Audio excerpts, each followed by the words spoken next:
नमस्कार, आप देख रहे हैं पंजाबकेसरी.com का विशेष कार्यक्रम बात पते की। मैं हूं आपके साथ कोमल पवार। प्रयागराज के माघ मेले में शंकराचार्य स्वामी अविमुक्तेश्वरानंद के साथ मौजूद ब्राह्मण बटुकों की शिखा खींचने और कथित मारपीट की घटना ने पूरे प्रदेश में आक्रोश पैदा कर दिया और इसे महापाप करार देते हुए यूपी के डिप्टी सीएम ब्रजेश पाठक ने अपने आवास पर 101 बटुकों को बुलाकर तिलक लगाया, फूल मालाएं पहनाई और शिखा का आदर करते हुए सम्मान किया। लेकिन सवाल यह है कि क्या ये सच्ची श्रद्धा है या ब्राह्मण वोट बैंक बचाने का सियासी ड्रामा।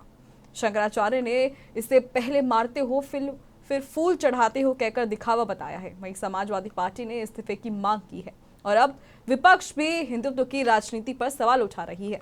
ऐसे में सवाल है कि क्या बीजेपी वाकई सनातन धर्म और ब्राह्मण सम्मान की रक्षा में खड़ी है या ये सिर्फ चुनावी हिंदुत्व है।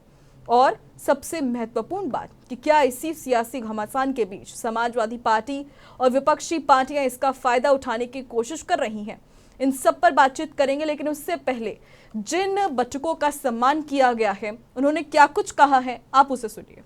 ये बड़ी संख्या नहीं, ये तो बहुत सूक्ष्म संख्या है। हम लोग तो हर जगह जगह माननीय ब्रजेश पाठक जी को सम्मान करने के लिए उपस्थित होंगे और इनका जगह जगह सम्मान किया जाएगा, क्योंकि इन्होंने ब्राह्मणों के पक्ष को, एकदम ब्राह्मण है तो उसकी पक्ष को इन्होंने बहुत ही गंभीरता के साथ सदन के अंदर रखा। तो इसके लिए बहुत बहुत इनको धन्यवाद और बहुत बहुत साधुवाद। उप मुख्यमंत्री ब्रजेश पाठक जी को बड़ा ही मेरा धन्यवाद है कि उन्होंने ब्राह्मणों की बात को रखा। आज इस दुनिया में कलयुग का प्रभाव ऐसा है कि ब्राह्मणों को कोई पूछ नहीं रहा है, ये बहुत ही गलत है।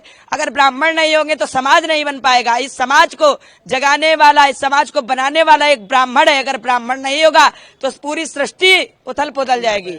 ब्रजेश पाठक जी को मेरा बहुत ही धन्यवाद। हमारे सारे विद्यार्थी गुरु जी के साथ मैं सबको धन्यवाद करता हूँ। ब्रजेश पाठक जी को मेरा बहुत ही धन्यवाद है जो उन्होंने ब्राह्मणों की बात को रखा।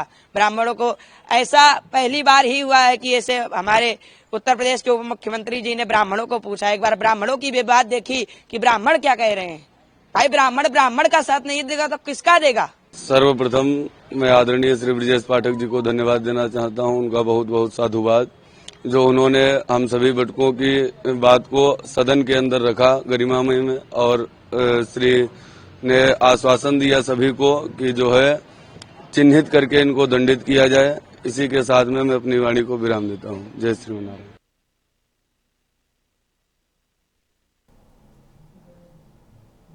तो इस वक्त आपने बटुकों को सुना, उन्होंने क्या कुछ कहा है। तो ऐसे में सवाल है कि बीजेपी वाकई सनातन धर्म और ब्राह्मण सम्मान की रक्षा कर रही है या सिर्फ चुनावी हिंदुत्व का निशाना साध रही है। इस पर चर्चा करेंगे और चर्चा के लिए हमारे साथ बेहद ही खास मेहमान जुड़ चुके हैं। हमारे साथ यहाँ पर मौजूद हैं आचार्य जी, ब्रह्मचार्य जी, और यहाँ पर हमारे साथ बीजेपी से जटाशंकर जी जुड़ चुके हैं और समाजवादी पार्टी से हमारे साथ चंचल कुमार जी जुड़ चुके हैं। तो बहुत स्वागत है आप दोनों का। तो चंचल जी, सबसे पहला सवाल तो मैं आपसे ही लेना चाहूंगी कि अगर शंकराचार्य विवाद में बटुकों की शिखा खींचना महापाप है तो इनको ये समझने में इतनी देर कैसे हो गई। ऐसे में क्या deputy CM Brajesh Pathak damage control कर रहे हैं या सच में उन्हें हिंदुत्व की पड़ी हुई है।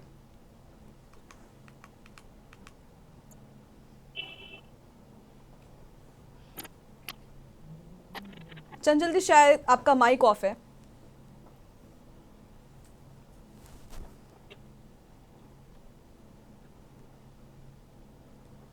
जी मैडम, सॉरी जी मैडम। सबसे पहले तो बहुत बहुत धन्यवाद कि आपने इतने महत्वपूर्ण विषय पे आपने डिबेट रखा है। जो सबसे बड़ी बात निकल करके आ रही है मैडम, वो भारतीय जनता पार्टी के लोग, इन्हें ये बताना चाहिए कि जिस तरीके से शंकराचार्य और हमारे कान्य को जो ब्राह्मण सम्मान का, ब्राह्मण समुदाय का जो सबसे श्रेष्ठ माना जाता है, जो सबसे ज्यादा श्रेष्ठ माना जाता है कान्य कुछ ब्राह्मण। मैं खुद जिस ग्राम पंचायत से आता हूं, मेरे गांव का नाम ही मिश्रपुर है और मैं उस ग्राम पंचायत से आता हूं, उनका शिखा पकड़ करके जिस तरीके से इस सरकार ने अपमान किया, शायद औरंगजेब ने भी इस तरीके का अपमान नहीं किया होगा। मैं ये बात कहना चाहता हूं। दूसरी बात, भारतीय जनता पार्टी के लोग जो है, अभी आदरणीय योगी आदित्यनाथ जी ने किस तरीके से आदि गुरु शंकराचार्य का अपमान करने का काम किया, आपने देखा होगा कि किस तरीके से उनको उन्होंने क्या क्या शब्द का प्रयोग किया, मैं जो नहीं बोल सकता। क्योंकि वहीं पर जब हमारे धर्म गुरु होते हैं, ये धर्म जो हमारे आदि गुरु शंकराचार्य हैं, ये लोग इस तरीके से भगवान का दर्जा है। अगर इनका अपमान इस लेवल पे हो रहा है, वो भी योगी जी की सरकार में, एक महंत जो खुद सत्ता में बैठा हुआ है और वो खुद इस तरीके का अपमान कर रहा हो, जिसने खुद परिवार की वजह से खुद आदरणीय मुख्यमंत्री जी जो है महंत बने, एक पीठ के जो है एक महंत बने, और खुद वो शंकराचार्य की नियुक्ति पर सवाल खड़ा कर रहे हैं, शंकराचार्य जी को लेकर सवाल खड़ा कर रहे हैं, जो कि मैं मानता हूं कि मैं देखता हूं कि जो उनकी बातें होती हैं, प्रकांड विद्वान हैं, उनकी बातें जो निकलती हैं, अगर हम लोग देखें तो शायद ही कोई शब्द गलत निकलता हो, मैंने कभी नहीं सुना। उन्होंने कई बारी बात कही कि आज योगी जी की सरकार में जिस तरीके से जो है जो गायें ज्यादा कट रही हैं, गौशालाएं जो जर्जर हालत में है, जहां पे गायें सड़के मर जा रही हैं, जिस तरीके से आपने देखा होगा इसी नोएडा के पास में, दादरी के पास में 156 टन गौमांस जो है मिली, लेकिन इसी उत्तर प्रदेश के शासन में आप बताओ, जहां पर गाय को माता मानने की बात हो रही हो और जहां पर स्लॉटर हाउसेस बढ़ गए हो, जहां पर बीफ एक्सपोर्ट बढ़ गया हो, तो ये सवाल लाजमी है। जो लोग खुद को केवल जो है गेरुआ बस धारण कर लेने से कोई संत नहीं हो जाता, केवल संत की बातें नहीं हो जाती, वो उसका हृदय, उसका मन जो है, उसकी वाणी ये बताती है कि कौन सा संत कितना ज्ञानी है और कितना जो है। आप मुख्यमंत्री जी के बयान सुनिए, आप किस तरीके की भाषा का प्रयोग करते हैं, वो भी आदि गुरु शंकराचार्य सामान्य। अभी आपने कई बार देखा होगा मुख्यमंत्री के बयान चर्चा में रहते हैं। अभी हमारे विधानसभा के अंदर आप बताओ, हमारे जो विधानसभा जो हमारे नेता प्रतिपक्ष हैं आदरणीय बाबूजी माता प्रसाद पांडे जी, उनकी पत्नी को बुढ़िया बोल रहे हैं।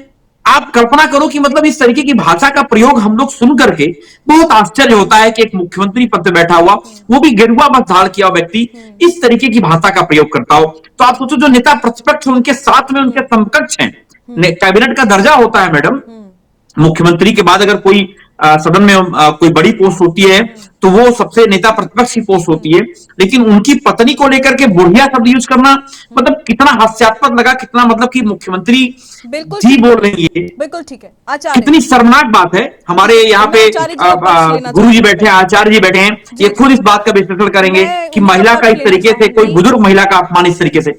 क्या शंकराचार्य विवाद को देखते हुए ये सब डैमेज कंट्रोल करने के लिए ये सब स्टेप्स उठाए जा रहे हैं आचार्य जी? हरिओम, नमो नारायण। आपने इस सवाल का, प्रश्न का उत्तर ही स्वयं दे दिया। ये घटना 18 जनवरी की हुई थी और आज जो है 19 फरवरी में पूरा एक माह इसको गुजर गया।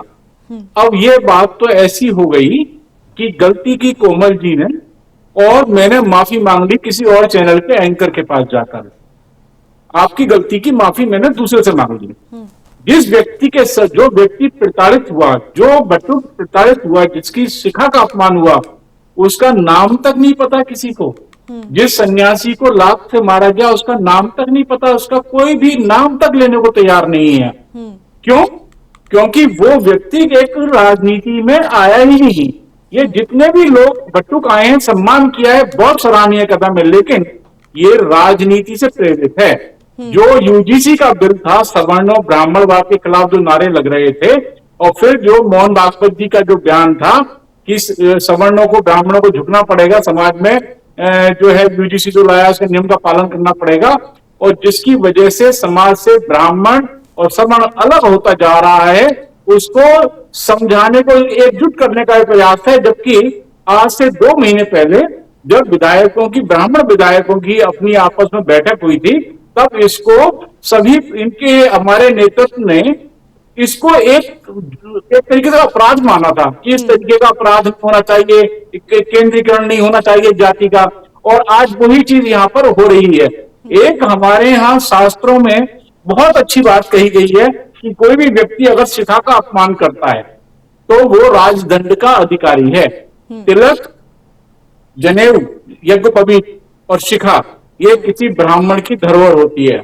इसका आध्यात्मिक, वैज्ञानिक और सामाजिक महत्व भी है। ये ब्रह्मांड है, ये हमारी रक्षा करता है, जिसको आप अगर आम भाषा में कहें कि छोटा दिमाग, ये कुंडली जागृत करने का आखिरी हिस्सा है। सहस्त्रधार भी कहते हैं इसको। इसका अपमान आपने ऐसे कर दिया जैसे, आपको सरल भाषा में कहूं कि आपने किसी सिख की पगड़ी पर हाथ लगा दिया, किसी मौलाना की दाढ़ी को खींच दिया। क्योंकि ब्राह्मण सबसे ज्यादा क्षमाशील है, इसीलिए उसको आपने बना दिया। अब ये सारा प्रायोजित है। जैसे आप देख रहे हैं, इसमें जलपान भी कराया जा रहा है।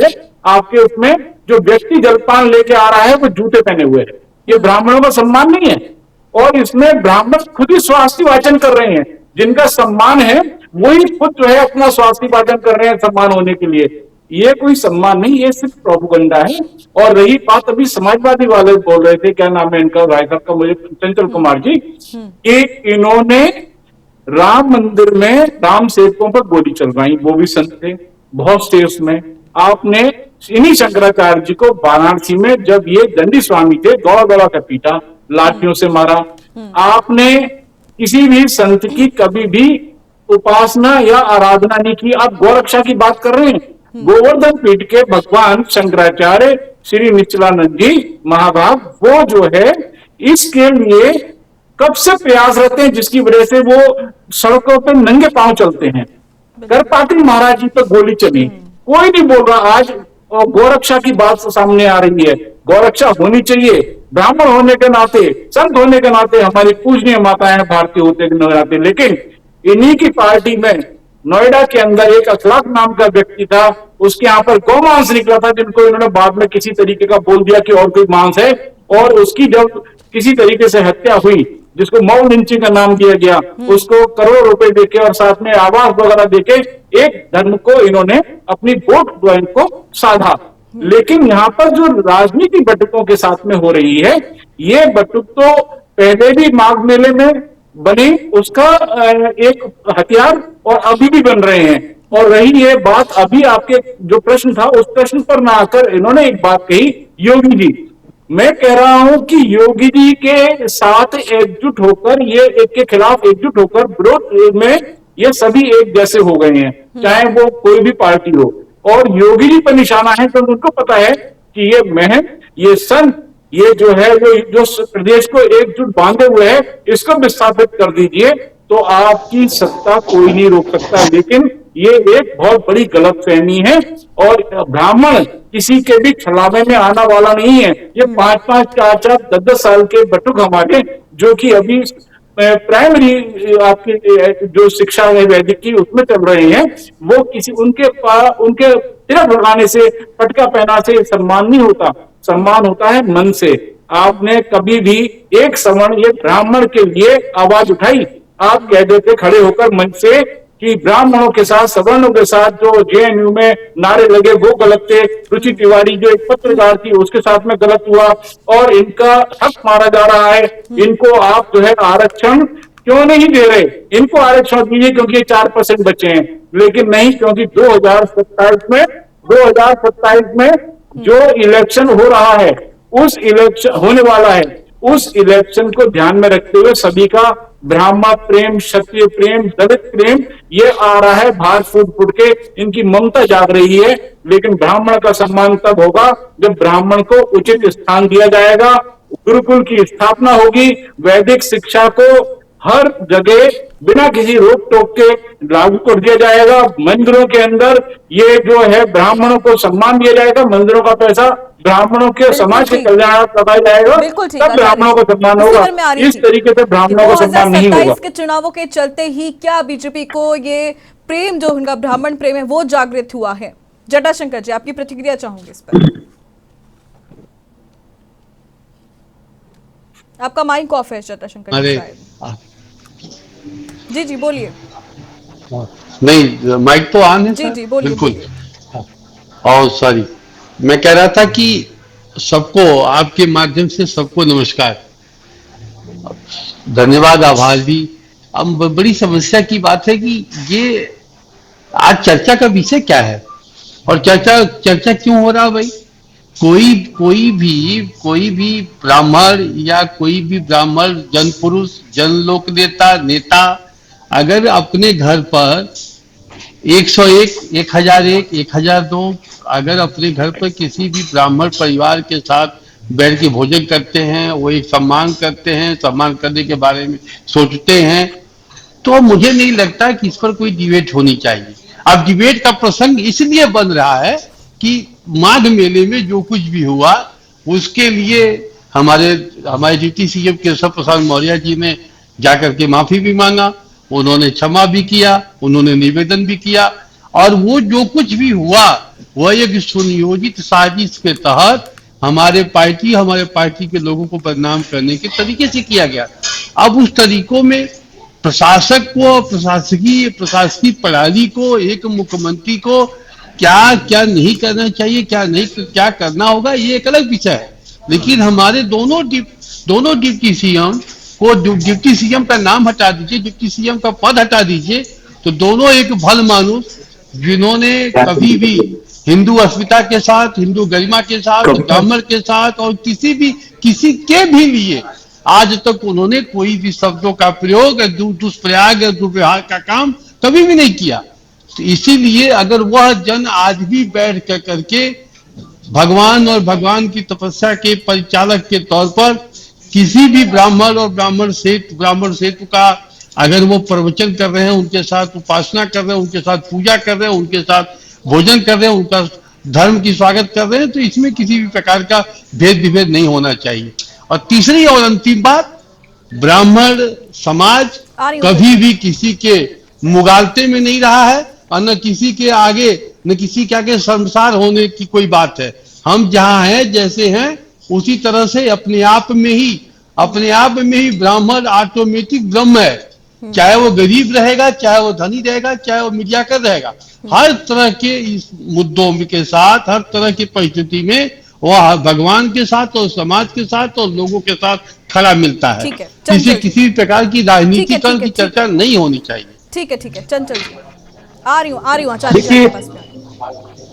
देखिए, अभी आचार्य जी ने 2-3 चीजों को लेकर के मैं अब स्पष्ट आपके चैनल के माध्यम से कहता हूं, झूठ आपके दर्शकों तक नहीं जाना चाहिए। पहला इन्होंने बोला कि अखलाक के घर में गौमांस मिला, उसकी हत्या मॉब लिंचिंग दिखा दी गई।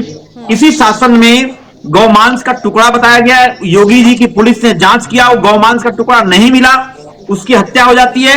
वहीं पे पूरन जोशी नाम का व्यक्ति, जिसके 156 टन, महात्मा जी सुन लीजिए, 156 टन गौमांस मिला, 12-13 दिन में जमानत होकर के बाहर चला गया, क्योंकि वो बीजेपी से जुड़ा हुआ था। महात्मा जी सुन लीजिए। दूसरी बात, आपने कहा कि कार सेवकों पर गोली चलाई गई। कार सेवकों के ऊपर गोली चलाने का आदेश देने वाला नृपेंद्र मिश्रा इस समय आपके मंदिर निर्माण समिति का अध्यक्ष, जो मंदिर निर्माण कर रहा है। ये बात तो हम कह ही रहे थे, आदि गुरु शंकराचार्य भी कह रहे हैं, लेकिन आपको वो ठीक है, वो आपके लिए अच्छा है, क्योंकि नृपेंद्र मिश्रा जी हैं, उनको आपको बुरा नहीं लगेगा। वो आपने ही कहा कि ब्राह्मण अगर कुछ भी करे वो गलत नहीं कर सकता। दूसरी बात, आपने जो बात कही कि आदि गुरु शंकराचार्य के ऊपर लाठियां पड़ी, आपको याद होगा आदि गुरु शंकराचार्य के ऊपर जिन अधिकारियों ने लाठियां चलवाई, उनके तत्काल प्रभाव से उनके खिलाफ कार्रवाई हुई, और आदरणीय मुख्यमंत्री जी, वर्तमान तत्कालिक मुख्यमंत्री आदरणीय अखिलेश यादव जी ने इस बात को जो है गलती मानते हुए माफी भी मांगा। लेकिन एक हठधर्मी प्रधानमंत्री, जो हठी है, जो अपने आप को हठ मान करके शंकराचार्य के ऊपर जो उनको अपमानित करने का काम किया, और बटकों की जो है, और बुजुर्ग 75 साल के एक बुजुर्ग महंत को, एक संत को उन्होंने जो है उनको घसीट के मारा, अस्पताल में भर्ती होना पड़ा। लेकिन मुख्यमंत्री आज भी हमारा मुख्यमंत्री अपने आप को दोषी नहीं मानता है। एक मुख्यमंत्री कहता है, एक डिप्टी सीएम कहता है कि जिन लोगों ने ऐसा कृत्य किया है उन्हें कभी भगवान भी माफ नहीं करेंगे। लेकिन आप बताओ तो क्या योगी जी को माफी मिल जाएगी? क्या भगवान योगी जी को माफ कर पाएंगे? ये आप जो खाना खिला रहे हो बैठा करके, इससे माफी मिलने वाली है? ये पापों का प्रायश्चित होने वाला है इससे? खुद मुख्यमंत्री ये बात अभी आज भी बोल रहे हैं कि खुद कोई भी अपने आप को जो है शंकराचार्य नहीं मान सकता।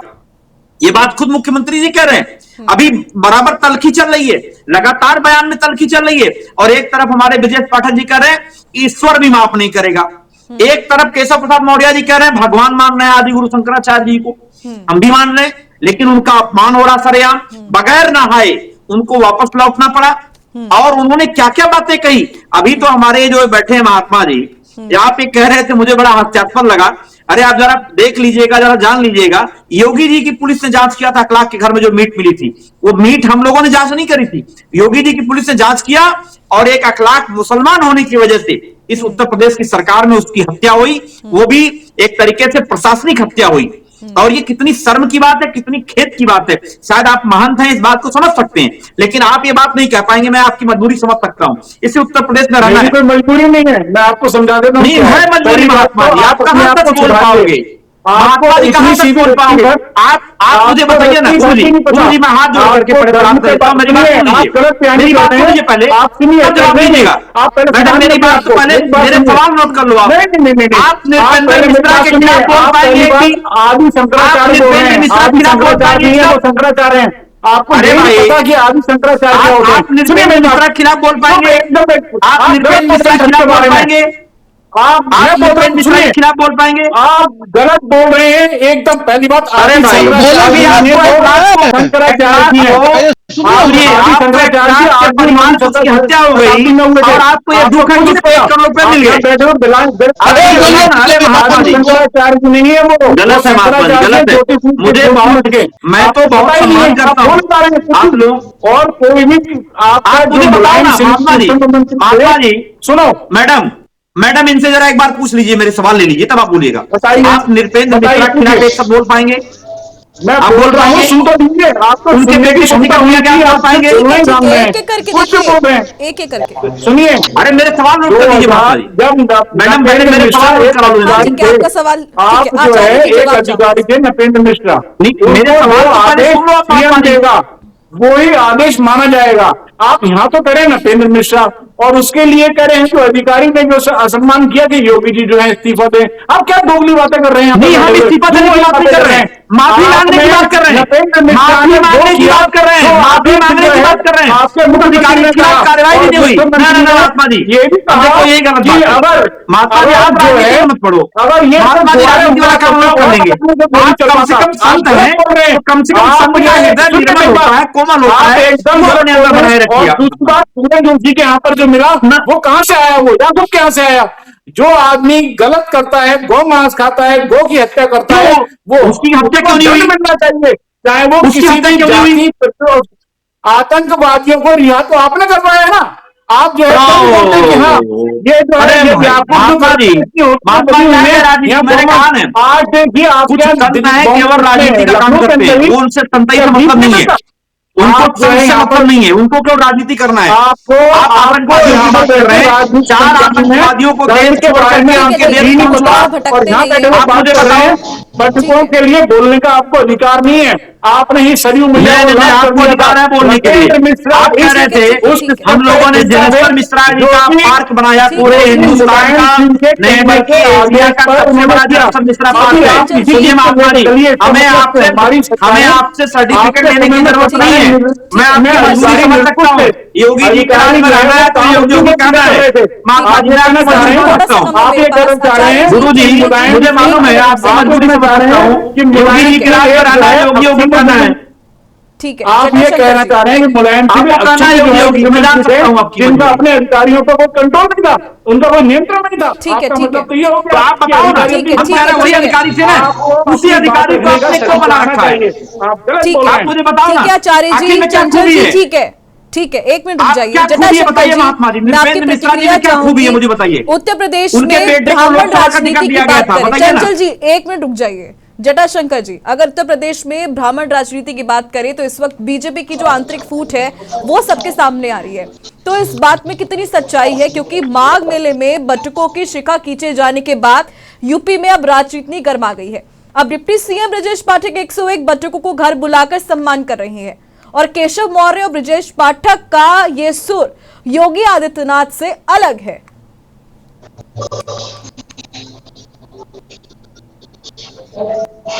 जटाशंकर जी,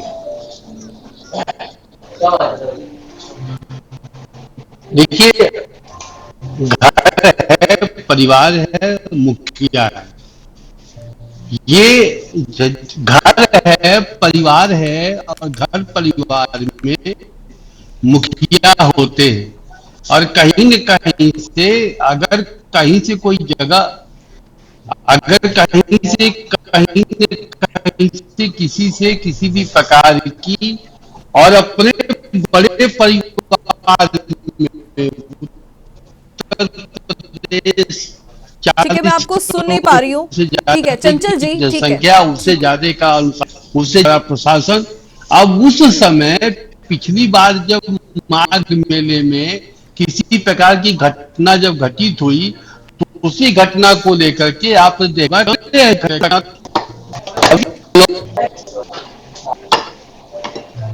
ठीक है चंचल जी, आप यहाँ पर लगातार अब जान रहे होंगे कि अब ब्राह्मणों को लेकर कितनी राजनीति हो रही है और बीजेपी ब्राह्मण राजनीति में पूरी तरह से अभी इस वक्त घिरी हुई नजर आ रही है, क्योंकि आप ऐसा अभी अंदाजा लगाया जा रहा है कि समाजवादी पार्टी अब इस पूरी स्थिति का फायदा उठाना चाह रही है और इसीलिए शंकराचार्य के समर्थन में लगातार उनके बयान आ रहे हैं, क्योंकि इससे पहले हिंदुत्व की बात समाजवादी पार्टी के मुंह से कभी नहीं सुनी गई।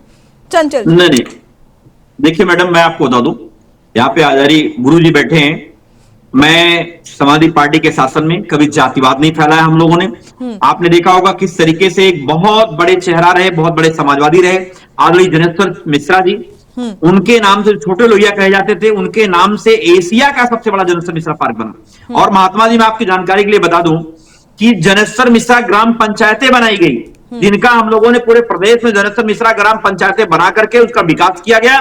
और जो आज के समय में जो आपके मंत्री स्वप्नदेव सिंह है, जो हर घर नल योजना के तहत सारी की सारी रोडों को खोद डाले हैं, एक भी नल में पानी नहीं आ रहा है। लेकिन महात्मा जी, मैं आज मान सकता हूं आपकी मजबूरी हो सकती है, क्योंकि उत्तर प्रदेश में जिसको रहना है योगी योगी करना है, सुनिए आपकी मजबूरी है। नहीं तो आप ये बात करते, आप ये बात करते। आदरणीय शंकराचार्य जी ने जो कहा कि नृपेंद्र मिश्रा जी को राजनीति में क्या मजबूरी है। अब देखिए मैडम, बीच में आप अपने शब्दों को संभाल कर बिल्कुल संयम कर बात कीजिए। मैं राजनीति आदमी नहीं हूँ, अगर मैं अपनी पे आया तो मैं आपको इस तरीके से बता दूंगा कि आप यहाँ तक भागते नजर आएंगे। मुझसे नहीं छुपाई, इतनी आपकी उम्र नहीं है मैडम, इतना मेरे को देख लीजिए मैडम, ये मुझे धमका रहे हैं। आप देख लीजिए मेरी बात, आपने यहाँ बैठ के मैं डर रहा हूँ, एक समाजवादी पार्टी, आपने कहा था कि इलेक्शन के बाद में परशुराम जी की मूर्ति लगवाएंगे। कहाँ है वो परशुराम जी की मूर्ति? मैं डर रहा हूँ महात्मा जी आपसे, कहाँ है परशुराम जी की मूर्ति? आपने इलेक्शन के लिए कहा था आपने, आप सिर्फ और सिर्फ जो है यहाँ पे राजनीति कर रहे हैं। आपने ब्राह्मणों के साथ में खेल करने की कोशिश मत कीजिए। आपको ये नहीं पता, आपको ये भी नहीं पता कि आदि शंकराचार्य में फर्क क्या है। आदि शंकराचार्य शंकराचार्य जी बोलिए, आप मेरे को राजनीति में घसीटने की कोशिश मत कीजिए। जो भी बात है, अगर आपका कोई आपसी झगड़ा है तो आप वो अपने तक रखिए, मैं दोनों से कह रही हूँ ये आप जो है इससे पहले कहाँ थे ब्राह्मणों के लिए? आचार्य जी, मैं पूरा समय दूंगी आपको बात रखने का। आपको हिंदुओं की बात, आप राम मंदिर क्यों नहीं गए? आप मुझे बताइए। ठीक है, मैं पूरा मौका दूंगी आपको अपनी बात रखने का। चंचल जी को पहले बात पूरी करने दीजिए। चंचल जी, वक्त थोड़ा सा कम। देखिए मैडम, मैं पहली बात तो मुझे सुन रही है क्या? मैं उनका सम्मान करता हूँ, लेकिन जिस तरीके से उन्होंने मुझे धमकाया है ये कतई उचित नहीं है। लोकतंत्र में इस चीज की कोई जगह नहीं होती है। मैं उसके लिए मैं एक बात कहूंगा, मैंने इनको बस केवल इस बात के लिए टोका है कि इन्होंने जब ये कहा कि अखलाक जो एक मॉब लिंचिंग दिखाई गई, उसको मरने के बाद 1 करोड़ रुपए दिया गया, उसके लिए जो है ये इनके आंसू नहीं निकलेंगे, क्योंकि उस अखलाक के घर वो मुसलमान था। सुनिए, इंसानियत पर रखिए, बांट दिया इस धरती को, क्या चांद सितारों का होगा? नदियों के कुछ नाम रखे, बाकी धारों का क्या होगा? शिव की गंगा भी पानी है, आबे जमजम भी पानी है, मुल्ला भी पिए, पंडित भी पिए, पानी का मजहब क्या होगा? इन फिरका परस्तों से पूछो, क्या सूरज अलग बनाओगे? एक हवा में साथ सबकी क्या हवा भी नहीं चलाओगे? मैं कहता हूं गुरुजी, नस्लों का करे जो बंटवारा, रहबर वो कौम का ढोंगी है। क्या खुदा ने मंदिर तोड़ा था या राम ने मस्जिद तोड़ी? क्यों बांटना चाहते हो? क्यों देश को बांटना चाहते हो? जो हमारे देश की गंगा जमनी तहजीब है। अभी हमारे आदरणीय मोहन भागवत जी कह रहे हैं 3 बच्चे पैदा करो। अभी इन भाजपाइयों से पूछो, खुद 3 बच्चे तो पैदा नहीं करेंगे। अभी महात्मा जी बताइए, हम कह रहे हैं कि योगी जी को भी तो पैदा करने चाहिए थे, भागवत जी को भी पैदा करने चाहिए थे। क्या आप मुझे बताओ ना, आप मुझे बताओ, ये गलत नहीं है? आप इस तरीके से आप दूसरों को ज्ञान लोगे, लेकिन खुद अपने ऊपर ज्ञान नहीं लोगे। आप बताइए, इसी हिंदुस्तान के अंदर हमारे प्रधानमंत्री को भी सवाल कर रहे हो। जो योजनाएं है ना, यही योजनाएं सवर्णों के लिए आप मुझे बताइए, हम तो हमारे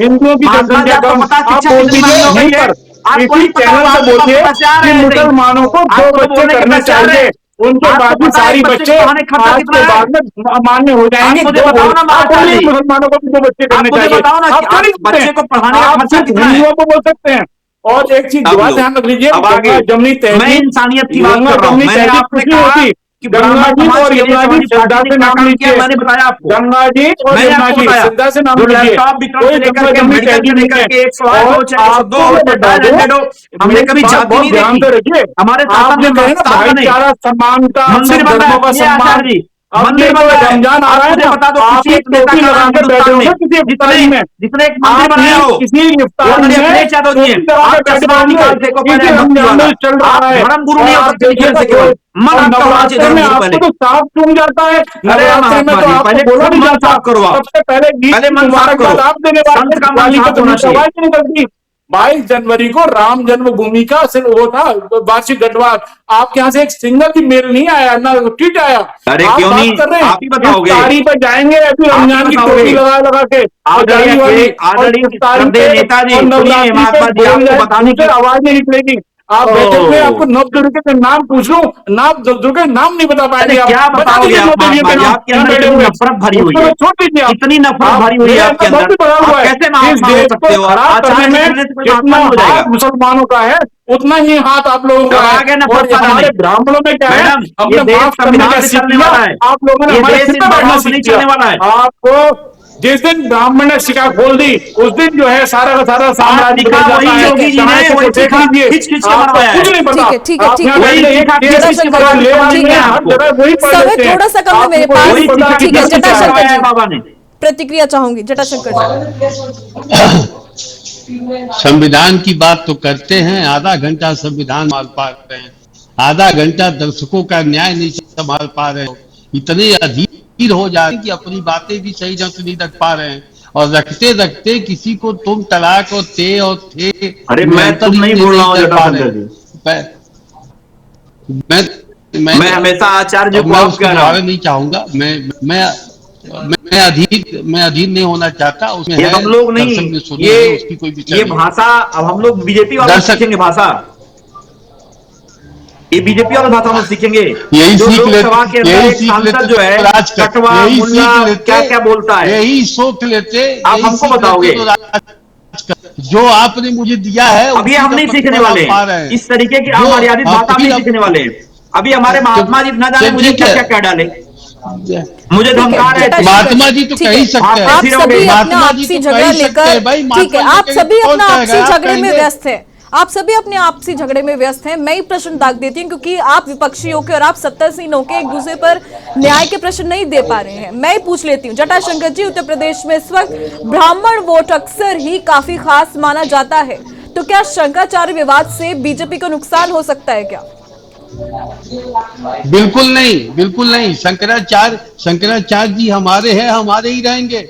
आज झगड़े हैं, आज वो नाराज हैं, कल वो खुश होंगे, क्योंकि उनको मालूम है कि उनकी अभिव्यक्ति, उनके विचार, उनके अभिलाषा की कहीं हो सकती है तो भारतीय जनता पार्टी और भारतीय जनता पार्टी के वोटर और भारतीय जनता पार्टी के परिवार में ही हो सकती है। हम लोगों के बीच में आपसी इतना बड़ा परिवार है, मन मुटाव चलता रहता है। जैसे अगर एक मुखिया से मैं मान लेता हूँ, हालांकि ये मानने को तय फिर भी लेता हूँ, गलतियां ठीक है, कर ही रहे हैं ना, मान मनोगत तो कर ही रहे हैं ना। तो ये सबके परिवार में ऐसा होता है, कभी कभी कोई गलतियां जाने अनजाने में हो जाती हैं, और अगर ऐसा हुआ है बिल्कुल बिल्कुल तो अगर जटाशंकर हमारे जी, बीच अगर किसी नियम गलती के होती है तो ऐसा उसकी कर रहे माफी हैं, मांगनी तो चाहिए। दिक्कत क्या है? बिल्कुल ठीक है, आपने बिल्कुल सही कहा, तो गलती आप हो दो- जाती है तो माफी दो- मांगनी चाहिए। तो क्या योगी बिल्कुल जी ने ठीक है। माफी मांगी? चंचल जी 15 सेकंड में जवाब चाहूंगी, आपका वक्त नहीं है मेरे पास। चंचल जी प्रतिक्रिया सवाल तो चाहूंगी। यही है, क्या योगी जी ने माफी मांगी? क्या उनका दिल बड़ा है? और अभी हमारे मांगा ना। महात्मा जी बैठे ये कह रहे थे कि योगी जी माफी क्यों मांगेंगे? मैंने कहा है साहब, क्यों क्या योगी जी बात के कर रहे हो आप? मैंने कहा आपसे, आप अपने आप ये अभी आप कह रहे थे ना कि माफी उन्होंने मांगा, देखिए, अभी आप कह रहे थे, देश में दो जब तक ये चैनल के माध्यम से आज कौन है योगी जी की माफी मांगनी चाहिए? बातें करते आप बोलो ना। रहेंगे, इस देश में महात्मा जी आरक्षण को को भाई पहले योगी जी दिया माफी हुआ, मांगनी चाहिए। इन अगर लोगों आप की लॉटरी लग गई। जहां ब्राह्मण बहुल हैं वहां इन्होंने उठा के दलित सीट बना दी। मिर्जापुर उसका एग्जाम्पल है सीधे सीधे। अगर जहाँ हमारे पर पिताजी मुसलमान करेंगे हैं तो तो बहुल है, चाहेंगे वहाँ पर नहीं। हिंदू वहां नहीं करते। आचार्य जी, जहाँ आखिरी इन सवाल है लोगों मेरा ने- आपसे। आप दोनों पार्टी को देख रहे हैं, उत्तर प्रदेश में सक्रिय हम लोग खत्म करना हैं। चाहते हैं। आचार्य जी, दोनों पार्टियां आपके सामने हैं, बीजेपी भी आपके सामने है, समाजवादी पार्टी भी आपके सामने है। तो ये दोनों पार्टियां आपके सामने हैं, तो असली हिंदुत्व की रक्षक आपके लिए कौन सी पार्टी है, या आपको क्या लगता है कि आगे चल के भविष्य में ये दोनों में से कोई एक पार्टी काम कर सकती है असली हिंदुत्व पर? आचार्य जी, देखिए, अगर मैं राजनीतिक बयानबाजी तो इसमें नहीं करूंगा, लेकिन जिस तरीके से लोग पार्टी हिंदू होने का दम्भ बीजेपी बढ़ती है, अगर वो अपनी गलतियां जो उसने जाति में बांटने की कोशिश की है उसको सुधारती है, तब सवर्ण वर्ग और ब्राह्मण इस बात के लिए सोचेगा अपना आशीर्वाद किसको दे। अदरवाइज ब्राह्मण जो है जिस तरीके से सब चीजों को भुला के, अपनी चाणक्य ने जब उनको देखा अपमान हो रहा है, वो वनवास हो गए, जंगल में चले गए, आज तक पता नहीं चला कि उनकी मृत्यु कहाँ हुई। भगवान परशुराम को जब लगा कि इस देश में, इस धरती पर पाप बढ़ रहा है, तो उन्होंने 21 बार असुर विहीन किया इस धरती को। तो हमारी जब तक जो है संवेदनाएं एक पराकाष्ठा पर जाकर आहत होती रहेंगी, हम जो है एकदम मूक रहेंगे और इस व्यवस्था के खिलाफ, राजनीति के खिलाफ, चाहे वो कोई भी पार्टी हो, अपनी आवाज पुकार करते रहेंगे। लेकिन जो काम वर्तमान में इस सरकार ने किया है और जो सवर्णों और ब्राह्मणवाद के जो नारे लग रहे हैं, उस पर कोई भी कदम नहीं उठाया जा रहा, उससे पूरा ब्राह्मण समाज आहत है। जो व्यक्ति एकदम शांत होकर, जो वर्ण शांत होकर एकदम बैठा रहा, आपको बुद्धिया से, बुद्धि से, धन से, हर चीज से मदद करता रहा, आज आपने उसकी छाती पे लात मारी है। और ये जो लात है, ये लात उसके मन तक गई है, तन पे नहीं लगी है। आपने उनका भविष्य असुरक्षित कर दिया, उनके बच्चों का। और इस तरीके से ये जो ड्रामेबाजी और पार्टी कर रही है, तिलक तलाशू और तलवार उनको मारो जूते चार, हमें आज भी याद है। हम कोई भी चीज नहीं भूले किसी पार्टी की, लेकिन जो उम्मीद हमारी तोड़ी है नरेंद्र मोदी जी ने और बीजेपी ने और समाजवादी पार्टी ने, ये आज जो कुकर मुत्ती की तरह निकल के बाहर आए हैं, ब्राह्मण प्रेम बाहर आ रहा है। उनको पता है कि इनके इस देश में 40% सैनिक, अर्धसैनिक, क्योंकि सवाल आपने किया, जवाब मुझे देना जरूरी है। बाकी के लोग जो है अधिकारी हैं, आज वो सेना को छोड़ दें, आज वो अधिकार को छोड़ दें, सवर्ण एकदम हथियार डाल दें, इस देश में अराजकता संभाल नहीं पाएंगे। इनके प्रवक्ता भी जो आते हैं ना, वो भी सवर्ण के आते हैं और ब्राह्मण के आते हैं। किसी पार्टी के आप जो है प्रवक्ता इनको देखेंगे नहीं, और मुस्लिम पार्टी के प्रवक्ता आप इनको कहिए बन के चले जाएं, उनको हाथ में लगाएंगे, चिमटे से भी नहीं छुएंगे, अछूत बना देंगे इनको। ये सारी की सारी राजनीति इस देश में दोबारा संघीय ढांचा इकट्ठा करने की कोशिश हो रही है। वर्ण में बिल्कुल बिल्कुल बिल्कुल जायज, बिल्कुल जायज है। चंचल 10 सेकंड मैडम, 10 सेकंड जी। मैडम, आपने सवाल किया कि क्या हिंदुत्व की रक्षा कर पाएगी समाजवादी पार्टी? मैडम, हमें हिंदुत्व की रक्षा नहीं करनी है, हमें इंसानियत की रक्षा करनी है, हमें वो जो संविधान की रक्षा करनी है, हमें लोकतंत्र की रक्षा करनी है, हमें किसी जाति विशेष की रक्षा नहीं करनी है। ये हमारे देश की सीरत नहीं है। हमारे असंख्य पूर्वजों ने इस देश के लिए लाखों कुर्बानियां दी हैं, करोड़ों कुर्बानियां दी हैं। ये महात्मा जी जो अपनी बात रख रहे हैं, मैं तो मुझे बड़ा हास्यास्पद लग रहा है, कभी न जाने क्या क्या बोल रही है। अरे भाई, देश जो है, देश की गंगा जमुनी तहजीब रही है। और सुनिए, आप मेरी बात सुनिए ना, अरे सुन लीजिए महात्मा जी, कौन थे ये बताने, मुझे बताओ ना महात्मा जी, सुनिए, कौन थे देश बता नहीं पाएंगे। आज देखो, अभी आपने देखा होगा एआई वाला डॉग, सुनिए ना, आप चिल्लाते रहिए हिंदुत्व हिंदुत्व, एआई वाला डॉग चाइना से लेके आए, पूरी दुनिया में शीशा लेकर हो रही है, पूरी दुनिया में शीशा लेकर हो रही है। महात्मा जी, आपको गर्व नहीं करना चाहिए हमारे देश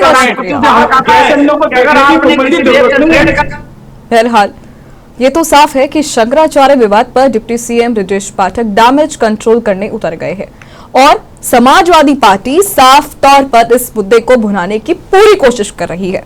और यहां ब्रजेश पाठक ने कहा है कि किसी की चोटी खींचना बहुत बड़ा पाप है और जो लोग इसे छूते हैं उन्हें पाप लगेगा। चोटी नहीं खींचनी चाहिए थी, इसके लिए कई बरस बाद भी बहुत बड़ा पाप लगेगा और सब खाता बही में लिखा जा रहा है। तो इससे साफ है कि ब्रजेश पाठक खुलकर शंकराचार्य के समर्थन में उतर चुके हैं। इसलिए उन्होंने अपने सरकारी आवास पर 101 बटुक ब्राह्मणों का तिलक लगाकर सम्मान किया और इस दौरान बटुक ब्राह्मणों पर पुष्प वर्षा तक की और इस पूरे मामले को साधने की कवायद कर डाली। लेकिन ऐसे में अब ये देखना होगा कि ब्रिजेश पाठक की इन कोशिशों से क्या शंकराचार्य का मामला थमता है या नहीं, और क्या इससे सचमुच डैमेज कंट्रोल होगा या नहीं। फिलहाल अभी के लिए सिर्फ इतना ही, लेकिन देश और दुनिया की तमाम खबरों के लिए आप देखते रहे पंजाब केसरी.com। नमस्कार।